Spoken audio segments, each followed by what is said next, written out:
नमस्कार.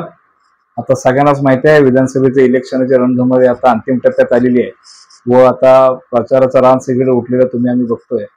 मी नितीन ठसाळे, राष्ट्रवादी अजित पवार गट याचा तालुकाध्यक्ष म्हणून आज आपल्या समोर आलेलो आहे आणि सन्माननीय आपले आमदार शेखरजी निकम सर यांच्या प्रचाराच्या रणधुमाळीमध्ये आम्ही सगळे आहोत.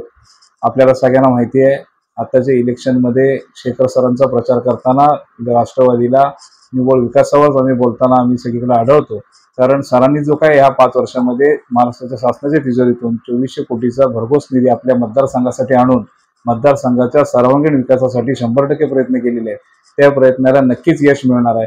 आम्ही ज्या ज्या ठिकाणी जातोय, ज्या ज्या ठिकाणी लोकांशी चर्चा करतोय, बुद्धिजीवी असतील, श्रमजीवी असतील किंवा आणि वेगवेगळ्या समाजाची लोक असतील, सगळे लोक सरांना भरभरून प्रेम देताना आम्हाला दिसत आहेत आणि नक्कीच मला खात्री आहे की आता ह्या इलेक्शनमध्ये हे त्यांचं प्रेम मतपेटीतून दिसेल.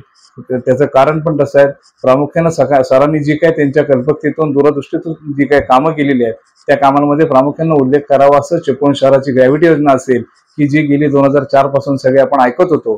ती ग्रॅव्हिटी योजना म्हणजे पूर्णत्वास येण्यासाठी म्हणून सरांनी प्रयत्न केला आणि त्या प्रयत्नामध्ये चिपळूण नगरपालिकेचे सीओ असतील, बाकी सगळे प्रशासकीय अधिकारी असतील, शहरातील सुज्ञ नागरिक असतील, कार्यकर्ते असतील, या सगळ्यांच्या मदतीने आज 155 कोटीच्या पाणी योजनेचा टेंडर झालेला आम्ही सगळ्यांना बघतोय.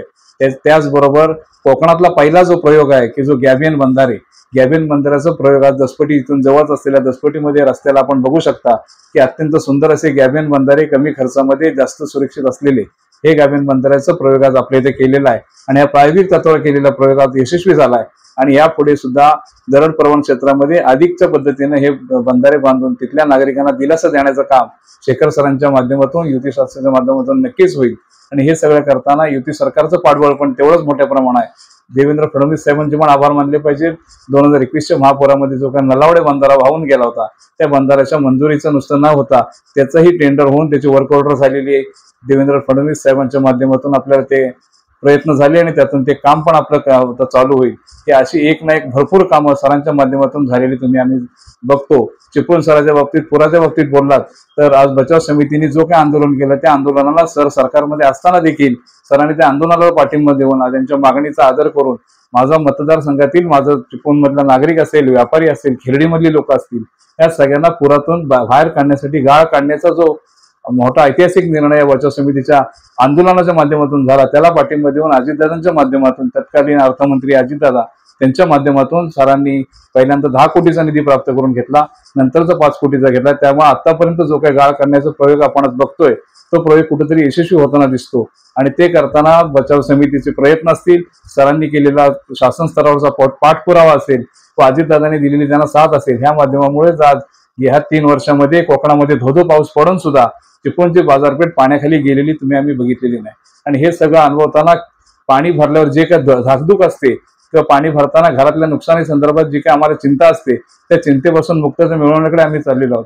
अत्यंत महत्वाकांक्षी असा पुरापासून संरक्षण मिळण्यासाठीचा जो आज प्रोजेक्ट रिपोर्ट तयार झाला तो जवळपास 2200 कोटीचा प्रोजेक्ट रिपोर्ट आचारसंहितेच्या गडबडीमुळे थोडासा लोकांसमोर आणता आला नाही, पण त्याची आम्ही आपले बचाव समितीचे पदाधिकारी असतील किंवा चिपळूणमधले सुज्ञ नागरिक असतील त्यांच्या समोर इरिगेशन डिपार्टमेंटचे सुर्वे साहेबांनी त्यांची ब्ल्यूप्रिंट असं आम्हाला सगळ्यांना दाखवली आणि त्याचं जे नियोजन आहे त्या नियोजनामध्ये 2200 कोटीचा जो आराखडा झालाय तो जर सरांना परत आता संधी लोकांनी दिल्यानंतर अस्तित्वात आणण्यासाठी जो प्रयत्न केला तर चिपळूण शहर हे पूरमुक्त होण्यासाठी नक्कीच आपल्याला मार्ग मोकळा होईल असं मला वाटतं. याची एक ना भरपूर कामं सरांच्या माध्यमातून आज झालेली सगळ्यांसमोर आहेत आणि मला माहिती आहे सरांनी जे विकास कामात चिपळूण शहराच्या बाबतीत सुद्धा असेल, क्रीडांगण असतील, त्यानंतर उद्यानं असतील, ह्या सगळ्यांसाठी जो काही निधी उपलब्ध करून दिलाय त्यातूनच शहराची जी काही भूक आहे ती भूक ओळखण्याचं काम सरांनी केलेलं आहे. चिपळूण ही सांस्कृतिक शहर म्हणून जी काही आपली ओळख आहे ती ओळख वाढवण्याचं काम आपण सरांनी केलेलं आम्ही सगळ्यांनी जवळून बघितलेलं आहे.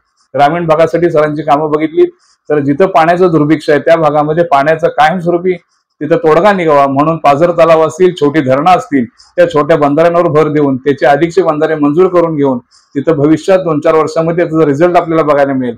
आणि हे करण्यासाठी प्रयोग म्हणून त्यांनी स्वतःच्या कॉलेजला स्वखर्चानं जे चेन ऑफ बंधारा केले म्हणजे बंधाऱ्याची साखळी केली, त्या साखळीतून त्यांना जो रिझल्ट मिळाला त्या रिझल्टचं अनुकरण करून वेगवेगळ्या ठिकाणी पाझर तलावात मोठ्या प्रमाणामध्ये त्यांची कामं चालू असलेली आपल्याला सगळ्यांना बघायला मिळत आहेत.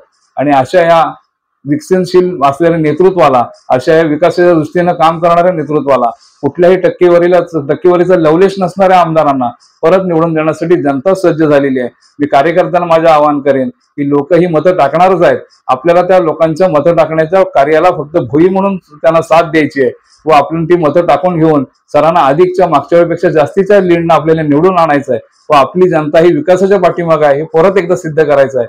एवढं मी तुम्हाला सगळ्यांना आवाहन करतो व माझे 2 शब्द थांबवतो.